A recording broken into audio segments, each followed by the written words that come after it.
Indonesia dianggap pemimpinnya. Cina beberkan fakta 10 kapal perang ASEAN mengepung Laut Cina Selatan.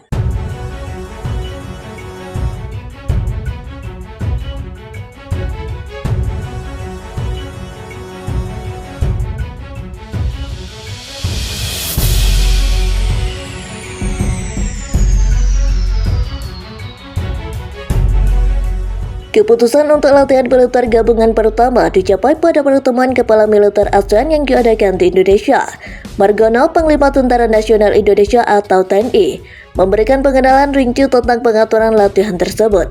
Mengutip Reuters, menekankan bahwa latihan tersebut tidak melibatkan pelatihan apapun untuk operasi tempur dan ditujukan untuk memperkuat sentralitas ASEAN di kawasan tersebut. Juru bicara militer Indonesia Julius lebih lanjut mengungkapkan bahwa dalam situasi saat ini Asia, khususnya Asia Tenggara menghadapi risiko bencana alam skala besar. Pihak Indonesia juga menyatakan bahwa semua negara ASEAN akan berpartisipasi dalam latihan tersebut termasuk Myanmar, yang memiliki hubungan sensitif dengan negara-negara ASEAN lainnya dalam beberapa tahun terakhir.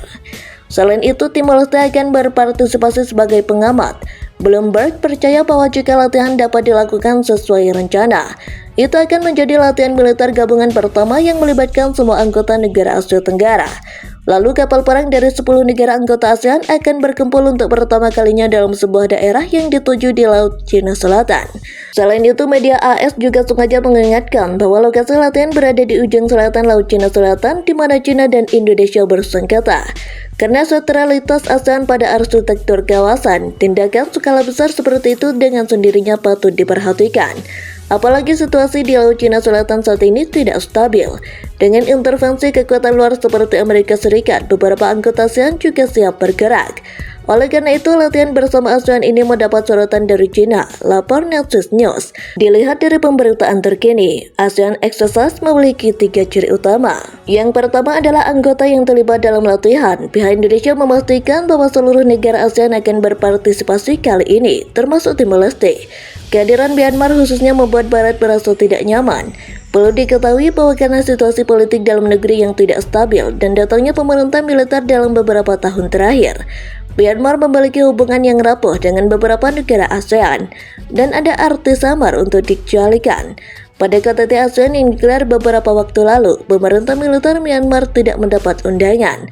Pada saat yang sama, Amerika Serikat sangat tidak puas dengan otoritas Myanmar dan menjatuhkan sanksi besar-besaran padanya. Oleh karena itu, dapat dikatakan bahwa situasi di Myanmar terkait dengan semua pihak di dalam dan di luar ASEAN.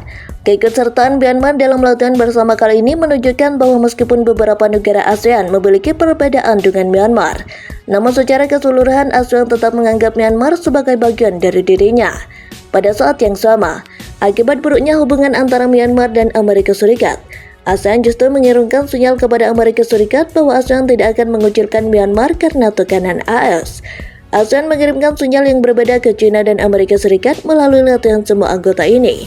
Bagi Amerika Serikat, ASEAN telah menekankan sentralitasnya di kawasan dan kesatuan di dalam ASEAN.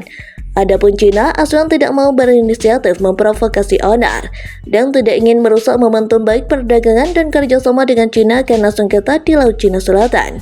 Kekuatan eksternal seperti Amerika Serikat dapat memberikan apa yang disebut manfaat, tetapi titik awalnya sama sekali bukan kepentingan ASEAN. China adalah tetangga yang tidak dapat disingkirkan ASEAN dan ia memiliki benar-benar memberikan kontribusi bagi perkembangan ASEAN.